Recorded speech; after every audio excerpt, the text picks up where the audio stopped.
Here's a quick video tour of the Florida Green Pasco property coming in the main entrance. Our culvert's not yet here, but it will be soon. We've got the sizing for it now. We're headed towards Dale and the dozer. He's running the root rake across the top of the ground, just skimming it with the blade of the dozer and driving then the root rake that hangs lower across it.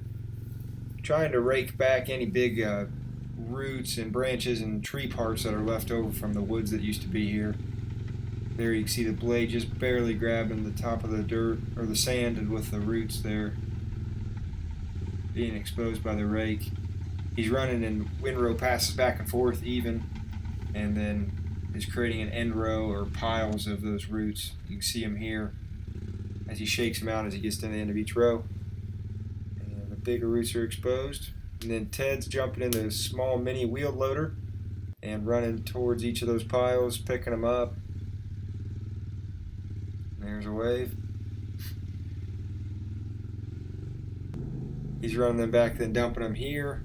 And this would be just the southwest corner for the most part, as we're working our way to the northwest corner. But a fair pile, about the size of this John Deere Gator that's doing the filming. And that's the area that is yet to be done, so there's still some left. Headed towards Scott now in the Sunbelt roller. He's smashing it back and forth multiple times once Dale's got it raked. And Scott mentioned he'd hit some areas as many as 5 or 6 times, so he's definitely smashing it pretty good.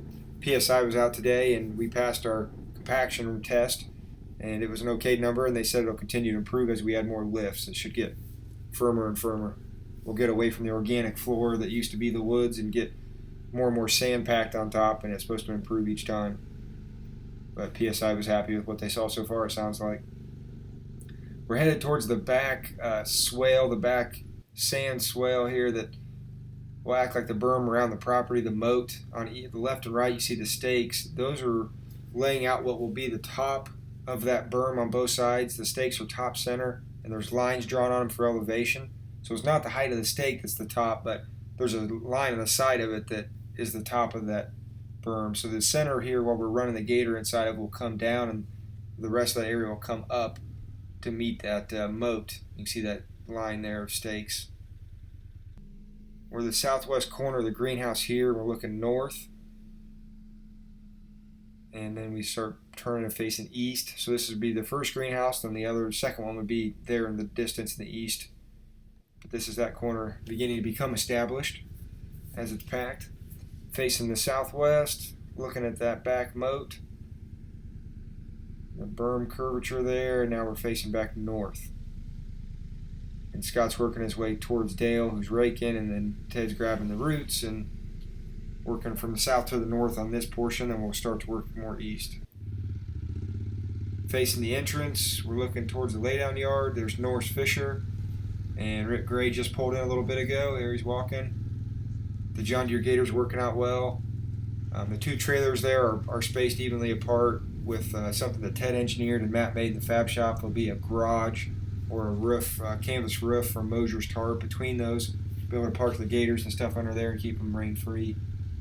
We're getting our power installed Monday, so we'll have power there on site.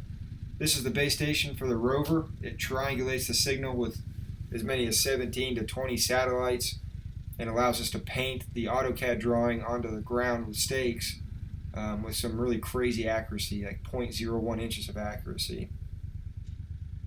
But with this piece, then we're able to grab the rover and open up the AutoCAD file, which we're going to see here in a second. This thing's got a triangulation satellite on the top of it, and then a Microsoft little handheld computer on the stick. It knows its elevation and its GPS coordinates at all times. There's the AutoCAD file, and you can select any part of that file, either it be a building or a structure or a foundation or the drainage swales, which I have highlighted in this picture. So I'm asking it to show me the drainage swale top dead center, and it's got highlighted with arrows, and then I'm staking out randomly along that as we see fit to help us guide us to dig that thing out and pile it up on each side and create that moat. It's a pretty neat piece of equipment and really fast.